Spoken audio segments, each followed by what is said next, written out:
Una niña de 13 años fue rescatada de una vivienda de la ciudad de Lambaré donde recibía maltratos, de acuerdo a la denuncia que hicieron llegar hasta la CODENI. Esta niña, que estaba en el lugar en calidad de criada, en realidad trabajaba como empleada doméstica y como niñera, de acuerdo a lo que se pudo precisar. La jefa está prófuga de la justicia. Sergio, contando los detalles, por favor, te escuchamos.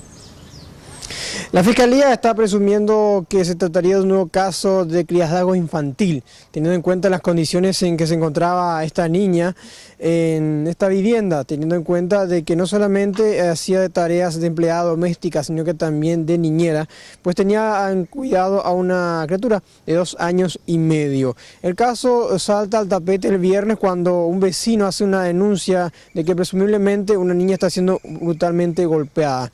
Es así de que interviene la CODENI de Lambaré, así como la Defensoría, y llegan hasta la casa donde verifican la situación. En una primera intervención no logran sacar a la niña de esta casa, en una segunda sí, ahí retiran a esta niña, que es enviada y actualmente se encuentra en un hogar en la zona de Carapeguá.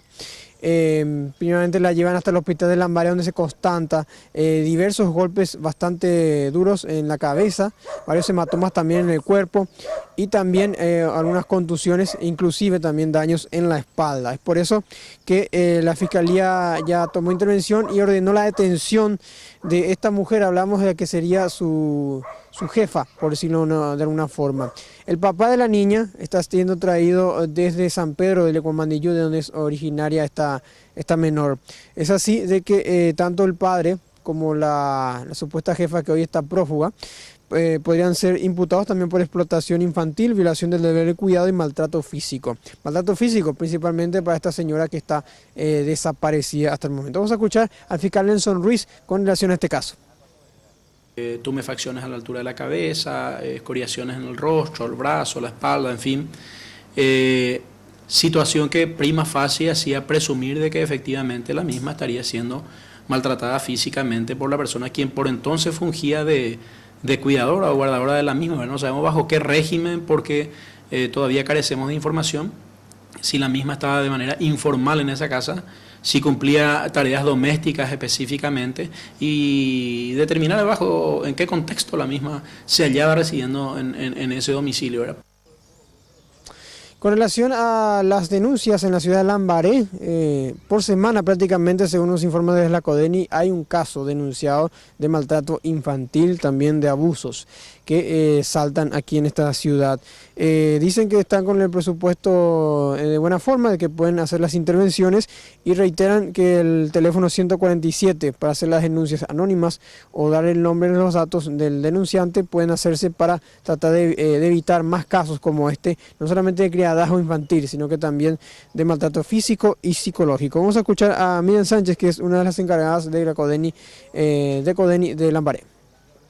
Pasamos a hacer la verificación. Todo esto se hace articuladamente a través de la CODENI, la Secretaría de la Niñez, la Defensoría y la Fiscalía, si es que es de maltrato, ¿verdad? Nosotros realizamos la denuncia en la Fiscalía y ellos toman intervención de lo que se refiere a la parte penal. La CODENI hace este trabajo de contención, también de psicológico, y luego ya deriva los casos hasta la Fiscalía o los juzgados correspondientes. También la niña que fue rescatada se le va a someter a unas pruebas y también entrevistas con psicólogos infantiles ya a partir de mañana, para tratar de revelar finalmente quiénes fueron las personas que la golpearon, o si efectivamente esta señora que la tenía a su cargo, que está prófuga, propició o realizó estos golpes.